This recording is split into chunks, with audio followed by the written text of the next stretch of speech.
Welcome to the psychology of attracting high-quality clients. Let's do a 30-second recap of what we've covered in the previous lesson. By now, you're starting to understand that making serious money on Upwork isn't about just winning lots of work. Rather, it's about attracting high-quality clients, ones who pay well, are easy to work with, and who have the potential to become repeat customers, and then doing as much business as possible with those people over time, instead of becoming what I call a revolving door freelancer, who constantly has new clients coming and going. This is what I've done, it's what my top students do, and it's what other successful online freelancers do to consistently earn between $50 and $125 per hour or even more. And the way we do it is by designing a freelancing business that is geared specifically towards serving high-quality clients. Every day, each of us is surrounded by businesses that do just that. Yet, most freelancers still don't understand this concept or don't know how to apply it to their own business. Think about Starbucks, which is designed for people who are happy to pay $5 for coffee when they could get it for 79 cents at the gas station. Or notice how Apple laptops start at $1,000, while you can pick up a PC for less than 1/3 of that price. How about New York City's Plaza Hotel, a place that is designed for guests who are happy to pay $1,000 a night and up, while others just as soon choose a Holiday Inn for $125 instead. It works the same way in freelancing. Doesn't that just make sense? After all, scores of high-end customers don't just suddenly line up out of the blue outside any random restaurant, furniture store, or supermarket. So why would it be any different for freelancers like you and me? Why would the best customers beat a path to our door if we haven't given them a reason to? Yet 99.9% of online freelancers completely miss this entire point. And then they sit there and wonder why the best clients just aren't flooding their schedules with work. What these people fail to realize is that freelancing is just like any other business, in that you get to decide what type of customers you want to cater to, for better or worse. Let's take a closer look at the Holiday Inn versus Plaza Hotel example. If you described these two businesses to someone who didn't know any better, they might seem similar. I mean, they're both buildings where you can rent a room by the night, right? But as most everyone knows, these two hotels provide two totally different experiences. They charge wildly disparate rates from one another, and they attract completely different types of clients, with the Plaza Hotel, of course, being at the extremely high end of the spectrum on all three counts. To put it another way, the Plaza designed their hotel to appeal to rich people, while the Holiday Inn is a place for everyone else. Ditto for us freelancers. You're 100% free to design your business to attract high-end clients or everyone else, but you can't be surprised when the clients you design for are the exact ones who come knocking. Now, at this point, I'm sure some of you are saying, "Come on, Danny. Why would any freelancer intentionally try to attract mediocre clients?" And my answer to that is, most of them actually don't. The real problem is that they fail to design their business at all. They just pick some type of service to offer, slap up a description of it, and wait for people to show up and magically offer them lots of money.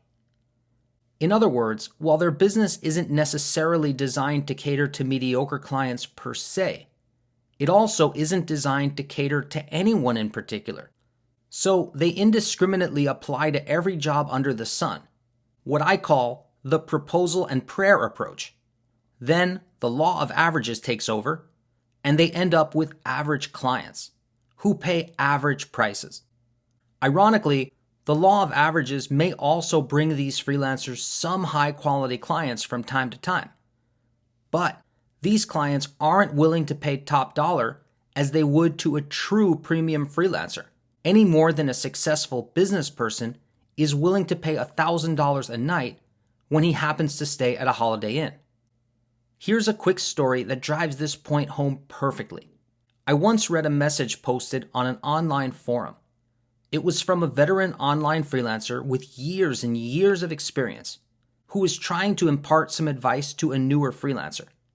He said that the projects he works on are not a priority for his clients. So there are usually delays on the client's end.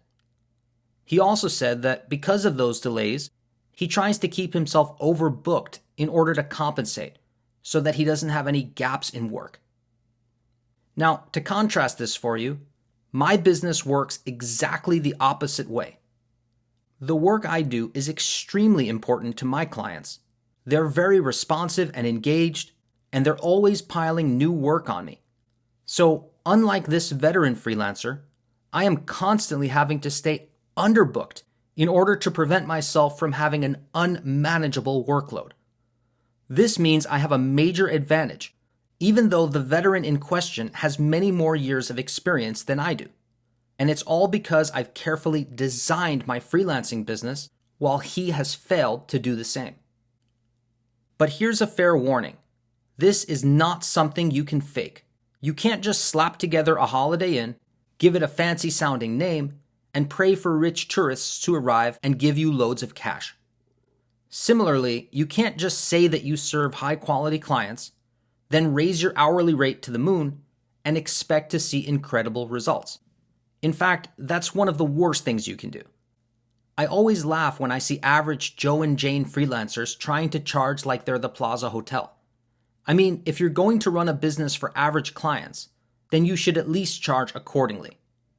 No, designing your freelancing business for rockstar clients takes some deliberate research, thought, and planning.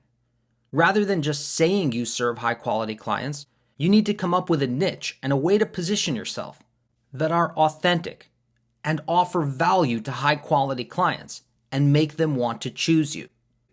Of course, this conscious business design needs to also permeate every layer of your freelancing business, from the way you write a proposal to how you send project updates, the type of work you deliver, and more. In later modules, we'll talk more about what all of this looks like in your day-to-day work. Meanwhile, the rest of this module will be devoted to the planning stages of designing your business to attract high-quality clients. Before we get into the right way to choose a niche, I want to reiterate that your freelancing business is your business. That means that you get to design it however you choose. If you can provide more value than other freelancers, and you can successfully convey that value to potential clients, then you can charge more, just like any other high-end business on earth can charge more for delivering better value to their customers. Sadly, the world is full of mediocre freelancers who balk at this idea. They'll say that freelancing is different, that clients just want the lowest price. Ironically, this happens because these freelancers have failed to properly design their business in the first place. They're either targeting the wrong clients or they're being perceived as a commodity. Remember, Holiday Inn customers won't pay $1,000 a night even if they will happily spend that amount at the plaza. Next time you hear a freelancer complaining that all clients just want the cheapest price, just ask them if their clients work on desks or if they all choose the cheaper option of working on the floor instead. Not only will you get the same blank stares I do, but you'll also be reminded that cheaper options are all around us all the time in business. Yet, when we believe something is valuable, we're happy to pay more to get it. Okay, here are the action steps for this lesson. I want you to think about any product or service you've purchased where price was not your main concern. This can be anything, from hiring a landscaper who isn't the cheapest in town, to purchasing sea salt over table salt, or the computer you're likely watching this video on. Remember that even if you bought the cheapest computer at the store, you still could have purchased a used one for less. So there's really no such thing as someone who just wants to get everything at the cheapest possible price. Next, I want you to think about the story you told yourself when you made this purchase. Why did you feel justified in going for it when there was a cheaper option available? Once you start to recognize the specific stories behind your own behavior when making a purchase that isn't based primarily on price, you'll be much better equipped to help clients tell themselves these stories about purchasing your services. And we'll talk more about how we do that in the next lesson.